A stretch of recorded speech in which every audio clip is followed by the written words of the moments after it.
So this new poll is out from the Pew Research Center, and it indicates that 1 out of 5 Americans trusts the government to function in a way that is in the best interest of Americans, and 4 out of 5 don't. This is the lowest rating, as it were, or ranking, of trust in government in certainly a generation or two, in 50 years, according to Pew. Here in Oregon, for example, we had a state senator, Jeff Cruz, the Republican from Roseburg, say, according to the Roseburg News Review,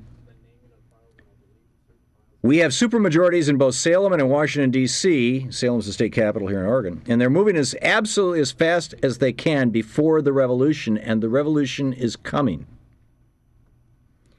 Then he adds, this is where it starts. It's not a revolution of guns. God, I hope it's not, but I do have a gun. End quote.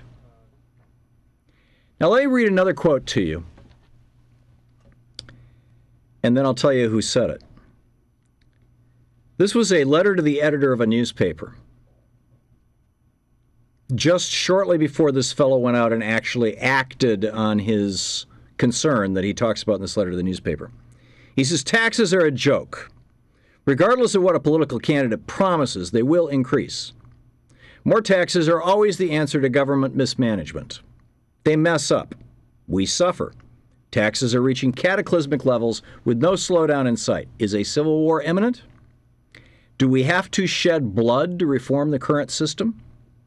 I hope it doesn't come to that, but it might. That was written by Tim McVeigh. At what point does speech, particularly fear or hate speech, become the same thing as shouting fire in a crowded theater? We actually have limitations on speech in the United States. Tony Rothbard is with us, or Rothert. Am I pronouncing that right, Tony? That's correct. Anthony Rothert. He's an attorney with the ACLU. You represented Frank Ancona, the Imperial Wizard, and of the traditionalist American Knights of the Ku Klux Klan in the case of them versus the state of Mississippi. The website for the or Missouri rather. The website for your part of the ACLU is aclu-em.org. Tony, the membership form for the ACLU, I'm looking at it. It's online on their website. It says applicants must be native-born, white, non-Jewish American citizens. Applicants must believe in the Lord God, the creator of all, accept Jesus Christ, believe in the teachings of the Holy Bible, must be of pure white lineage, no exceptions.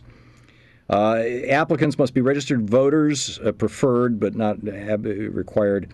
Let's see, must believe in the preservation and enhancement of the white race. They go through this whole thing about you can't marry somebody who is Jewish, you can't adopt a child who's of another race or who is Jewish. We will under no circumstances accept anyone who is homosexual, bisexual, atheist, etc. How could you defend these guys? But first of all, that's for a membership form, not for the ACLU, for the Ku Klux Klan? Yes, sir. Okay. Did I say ACLU? I thought so. I am so sorry, Tony, if I did. Sometimes I get wrapped up in this stuff and it just goes flying by me. We take anyone. Yeah, that is for the Klan. And maybe I should provide a little backstory here. The Klan wanted to have a meeting, an annual picnic, a barbecue in a park in Missouri.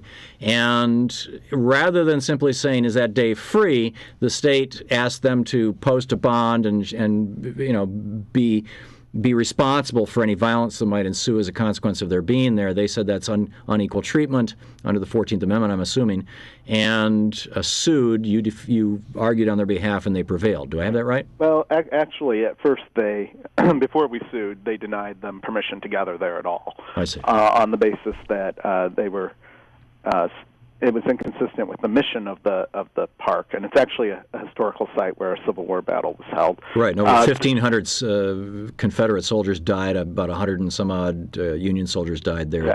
It's considered sacred ground for these guys. Yes, and so it was inconsistent that they'd be spreading historically inaccurate information, and that was the reason why they were denying them a permit or even an opportunity to come there and have their barbecue. Right. after we won, that's when they had to post an insurance policy, and there was no objection to that. That's the same way any other organization holding a special activity at the park has to do. Okay, so let's reset the question here. Today is April 19th. Today is the anniversary of Waco, and first of the first shots fired at Lexington and Concord, the so-called shot heard around the world in 1775. It's also the anniversary of Waco and of Tim McVeigh's blowing up the McMurrah building, the federal building in Oklahoma City, and today we are seeing two marches in Washington, D.C. that I refer to as Tim McVeigh memorial marches. One of them is armed, where all these guys are going to be carrying their weapons. Isn't this, and these guys from the Klan too, I mean, the Klan over the years has been responsible for the deaths of a lot of people. Isn't there a point where we as a people, and I'm absolutely opposed to things like the sedition laws that John Adams and Woodrow Wilson passed and were later, repealed. Isn't this, though, at some level the equivalent of yelling fire in a crowded theater? Well, what Missouri did here was say that people who have a certain message can't use state property for their picnics, and that is just that's repugnant to the First Amendment. Now, they didn't go into what the message was, and the part that they objected to was communication about what flags flew at the Battle of Pilot Knob in 1864. Right. So it had nothing to do with. There was never any claim that this particular sect of the KKK is promoting any violence or suggesting violence in any way. That would have been an entirely different issue, and there's never been any suggestion that this group is involved in violence. The entire history of the Klan is violent. Well, this is a small organization. They're the Traditionalist American Knights of the Ku Klux Klan, and I understand the history of the Klan has involved violence. This event that they were having is a barbecue involving food and children's games and that passing out of leaflets. This particular organization, the people involved have never been accused of any violence or law breaking, and that wasn't the basis for denying them permission to use the park. The basis was as a longtime card-carrying member of the ACLU. And I remember when I think it was '68 in Skokie, wasn't it? I remember that when you guys defended the Klan in their march through the Chicago suburb, and I thought that it was a good thing, actually.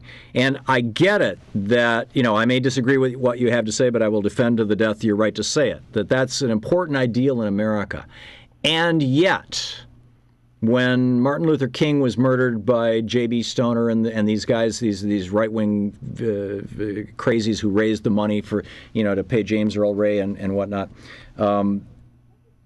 it came out of this kind of an environment that isn't there. I mean, death threats against Obama are 4 times what they were against George Bush, higher than they've ever been against a president in the history of the presidency. Isn't there a point because and most of them seem to be racially motivated, isn't there a point in the half a minute or so we have left here, Tony, where we say there's a limit on free speech? You think no? I think there's not. I think that we're better off hearing what people have to say rather than having them in our public parks saying it, where we can hear what they're saying, hear what they're planning, hear what they're talking about, and where we can counter-protest them than in trying to have the state suppress one point of view. Okay. I'm actually going to agree with you on that. Tony Rothbart, aclu-em.org. Thanks, Tony. Thank you.